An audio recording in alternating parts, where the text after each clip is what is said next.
Now, this guy that I'm about to profile would probably kill to be number 15. And I wouldn't put him on the air in 23 days if I didn't think that he had a chance. The guy I'm talking about is probably the single most belligerent caller in the jungle right now. The guy I'm talking about is Cal in Vegas. Now, Cal in Vegas started showing up around here right around, I want to say, 2015.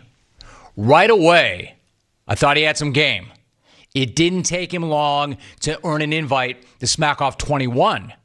I've always said a golden ticket does not guarantee a spot on the air at the main event.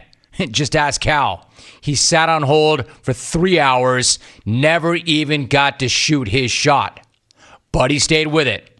And then, in 2016, he made his Smackoff debut, and he delivered a line about Conor McGregor that, of course, still follows him around a half a decade later. Conor McGregor, you're the most overrated athlete I've ever seen in my entire life. You couldn't go 2 rounds against some out-of-shape, tequila-drinking pothead, and you're the king of Dublin. Next time you fly to Las Vegas, I'll be waiting for you at the airport. Then I'm going to rip that beard off your face and make you eat it.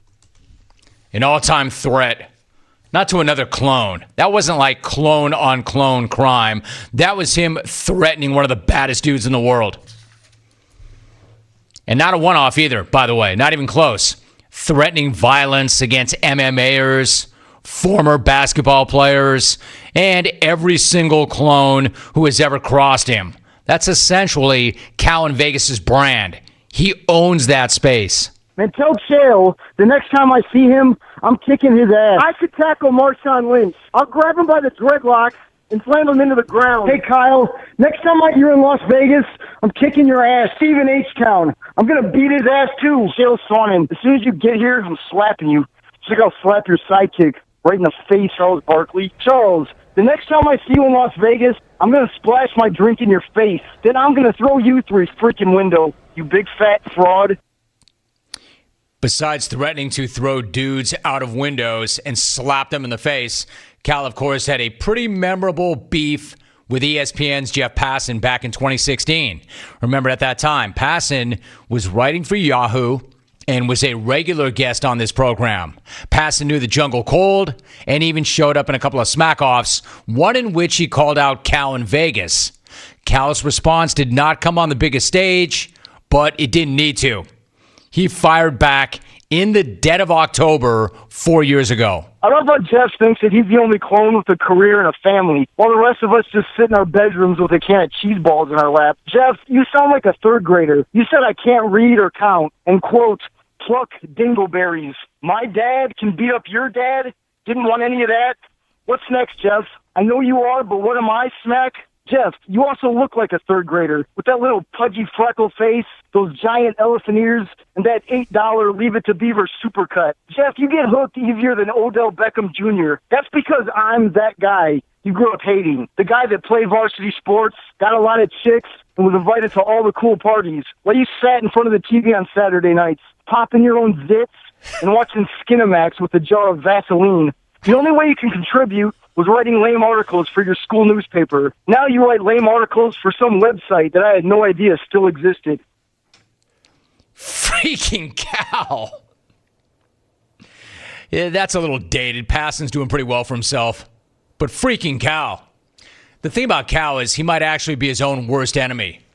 He snatched 4 golden tickets since 2015, but only made it to air in the Smackoff once. And that was in 2016 when he did not even hit the board. Right now, he shares the exact same Smackoff career as John in New York, Jolene in Farmington, and Ray Ray in Tampa. It's a fact. Look it up. 1 Smackoff appearance, 0 top 10 finishes. My man has also been a magnet for the chopper blades. He's had half of his golden tickets ripped back. Last year, his RSVP was so bad I called it the worst RSVP in jungle history. And it cost him a spot in Smackoff 25. And given his horrible history, of failing to walk from the on-deck circle to the dish, I can only assume this is why he already RSVP'd earlier this month and said on Twitter that he will not be calling again until the 19th. I look like Kareem standing next to Rick in Buffalo. The reason I look small in that photo is because we're standing on a hill, and Kyle's iPhone 3 is crooked, and Kyle is supposed to be some professional photographer. Kyle, you take pictures about as well as you run smack. Jim, I had the displeasure of riding in Kyle's Hotel on Wheels. That car is disgusting. It smells like weed and stale farts. Matt and Van came in here running his mouth. My favorite part of last year's Smackoff is when Matt got run. I mean, that loser thinks we're friends. Matt likes to come down to Vegas and hang out. It's because he knows I'll let him borrow some money. Matt says he gets down like Wilt Chamberlain in the bedroom. Wilt Chamberlain? You wish. More like AC Green. Consider this my official RSVP to Smackoff 26. Just like that giant zit on Brad and Corona's arse, I'll be there. Now, normally I would caution against laying low. In fact, I say it every single day. But in Cal's case, given his track record, it might be his best move. It might be in his best interest to put a death grip on that ticket this year and just sit out the next 23 days and then find a phone. Because the fact of the matter is, especially after I hear that, I want this guy in the Smackoff. He is the very epitome of belligerent and absurd, and I am here for it. I love how your producer, Adam Hawk, tries to sound like some tough guy when he answers the phone. Who's this?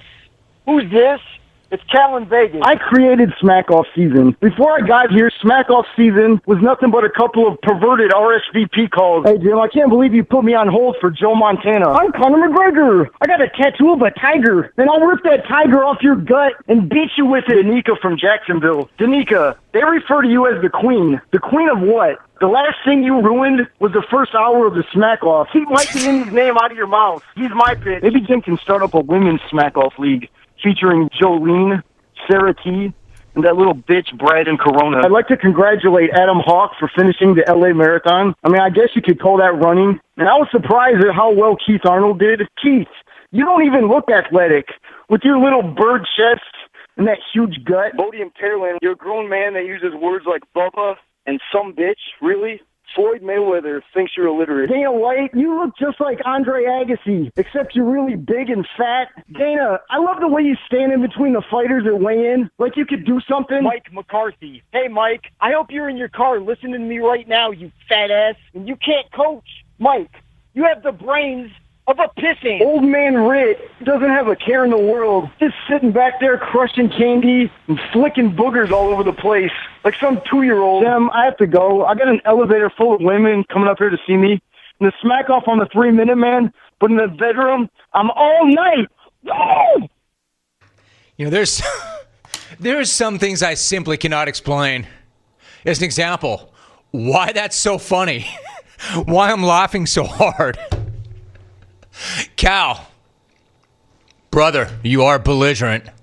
Listen, man, learn from your mistakes.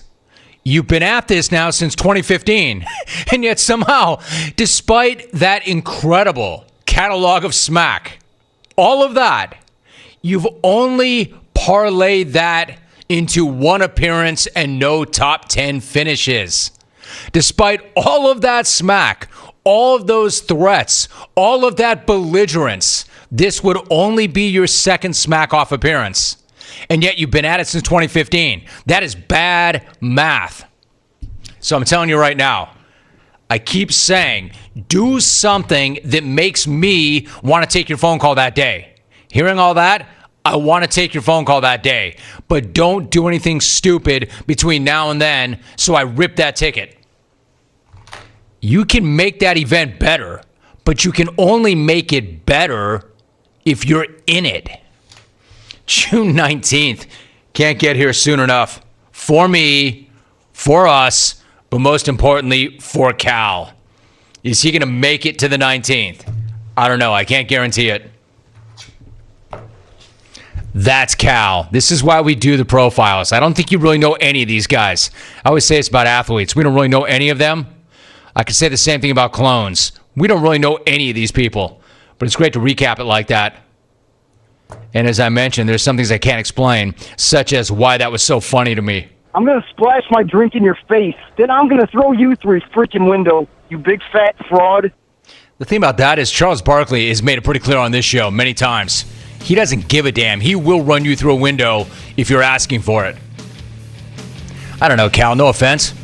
Between you and Chuck, I'm taking Chuck. I'm guessing you're the guy going through the window. But out of respect to Cal, there's nobody he won't fight. Cal is the epitome of likes to fight guy. He threatens everybody.